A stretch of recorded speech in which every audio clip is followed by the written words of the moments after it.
ಮಧ್ಯಪ್ರಾಚ್ಯದ ಯುದ್ಧವು ಗಲ್ಫ್ ರಾಷ್ಟ್ರಗಳನ್ನು ಯಾವ ರೀತಿಯಲ್ಲಿ ಪ್ರಭಾವಿಸಿದೆ ಮತ್ತು ಗಲ್ಫ್ ರಾಷ್ಟ್ರಗಳಿಗೆ ತೆರಳಿ ಉದ್ಯೋಗ ಮಾಡುವ ಮತ್ತು ವ್ಯಾಪಾರ ಮಾಡುವ ಅನಿವಾಸಿ ಭಾರತೀಯರು ಯಾವ ಬಗೆಯ ಕಷ್ಟವನ್ನು ಅನುಭವಿಸುತ್ತಿದ್ದಾರೆ ಅನ್ನುವ ಬಗ್ಗೆ ಮೊದಲ ಬಾರಿ ವಿಸ್ತೃತ ವರದಿಯೊಂದು ಪ್ರಕಟವಾಗಿದೆ.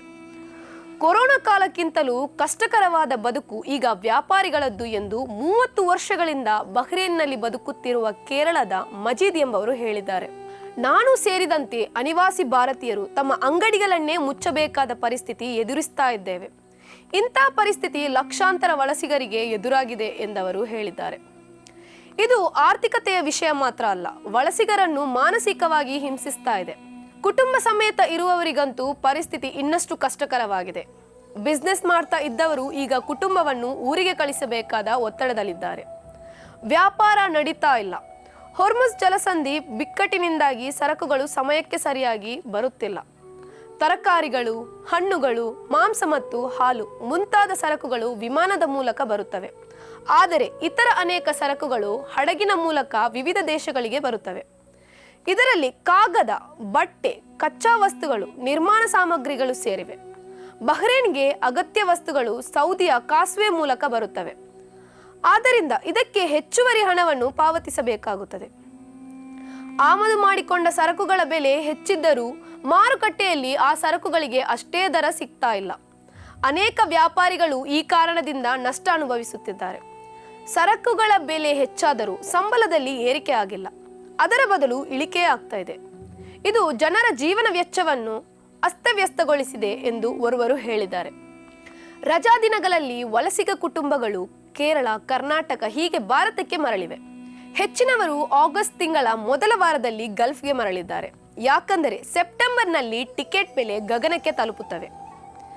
ವಿಮಾನಗಳ ಸೇವೆಯಲ್ಲೂ ಅನಿಶ್ಚಿತತೆ ಇದೆ. ಏರ್ ಇಂಡಿಯಾ ಎಕ್ಸ್ಪ್ರೆಸ್ ಸೇರಿದಂತೆ ಹಲವಾರು ವಿಮಾನಗಳು ತಮ್ಮ ಸೇವೆಗಳನ್ನು ದಿಢೀರಾಗಿ ಸ್ಥಗಿತಗೊಳಿಸುತ್ತವೆ. ಇದರಿಂದಾಗಿ ಈಗಾಗಲೇ ಟಿಕೆಟ್ ಬುಕ್ ಮಾಡಿದವರು ಬೇರೆ ವಿಮಾನವನ್ನು ಅವಲಂಬಿಸಬೇಕಾಗುತ್ತದೆ. 3 ಅಥವಾ 4 ಸದಸ್ಯರ ಕುಟುಂಬಕ್ಕೆ ತುರ್ತು ಪರಿಸ್ಥಿತಿಯಲ್ಲಿ ಭಾರೀ ಬೆಲೆ ತೆತ್ತು ಟಿಕೆಟ್ ಖರೀದಿಸಬೇಕಾಗುತ್ತದೆ. ವಿಮಾನ ರದ್ದತಿಯ ಬಗ್ಗೆ ತಡವಾಗಿ ತಿಳಿಸಲಾಗುತ್ತದೆ. ಅನೇಕ ಜನರು ಮತ್ತೊಂದು ಟಿಕೆಟ್ ಪಡೆಯಲು ಪ್ರಯತ್ನಿಸುತ್ತಿರುವುದಿಲ್ಲ. ಯಾಕಂದರೆ ಅವರು ಟಿಕೆಟ್ ಖರೀದಿಸಿದ ವಿಮಾನಯಾನ ಸಂಸ್ಥೆಯು ದಿಢೀರಾಗಿ ರದ್ದಾಗುವ ಬಗ್ಗೆ ಹೇಳಿಯೇ ಇರೋದಿಲ್ಲ. ಆದರೆ ಕೊನೆಯ ಕ್ಷಣದ ರದ್ದತಿಯಿಂದಾಗಿ ತುರ್ತಾಗಿ ಮರಳಬೇಕಾದವರು ಮತ್ತೊಂದು ಟಿಕೆಟ್ ಪಡೆಯಬೇಕಾದರೆ ಭಾರೀ ದೊಡ್ಡ ಮೊತ್ತವನ್ನು ಪಾವತಿಸಬೇಕಾಗುತ್ತದೆ. ವಿಮಾನ ದಿಢೀರಾಗಿ ರದ್ದಾಗುವುದರಿಂದ ಸರಿಯಾದ ಸಮಯಕ್ಕೆ ಗಲ್ಫ್ಗೆ ಮರಳಿ ಉದ್ಯೋಗದಲ್ಲಿ ಮತ್ತೆ ಸೇರಿಕೊಳ್ಳುವುದಕ್ಕೆ ತೊಂದರೆಯಾಗುತ್ತದೆ. ಗಲ್ಫ್ ರಾಷ್ಟ್ರಗಳಲ್ಲಿ ಇನ್ನೊಂದು ಪರಿಸ್ಥಿತಿಯೂ ಇದೆ, ವಿಶೇಷವಾಗಿ ಬಹ್ರೇನ್ನಲ್ಲಿ. ತಮ್ಮ ಅಂಗಡಿ ಪರವಾನಗಿಗಳು ಮತ್ತು ವೀಸಾಗಳನ್ನು ನವೀಕರಿಸುತ್ತಿರುವವರು ಅವುಗಳ ಅವಧಿ ಮುಗಿದು 3 ರಿಂದ 6 ತಿಂಗಳ ಒಳಗೆ ನವೀಕರಿಸಬೇಕು. ಇಲ್ಲದಿದ್ದರೆ ಕಾನೂನು ಅಡೆತಡೆಗಳು ಎದುರಿಸಬಹುದು. ಆದರೆ ವಿಮಾನದ ದಿಢೀರ್ ರದ್ದು ಇತ್ಯಾದಿಗಳು ಇಂತಹ ಸಂದರ್ಭದಲ್ಲಿ ವಲಸಿಗ ಭಾರತೀಯರನ್ನು ಕಷ್ಟಕ್ಕೆ ದೂಡುತ್ತವೆ.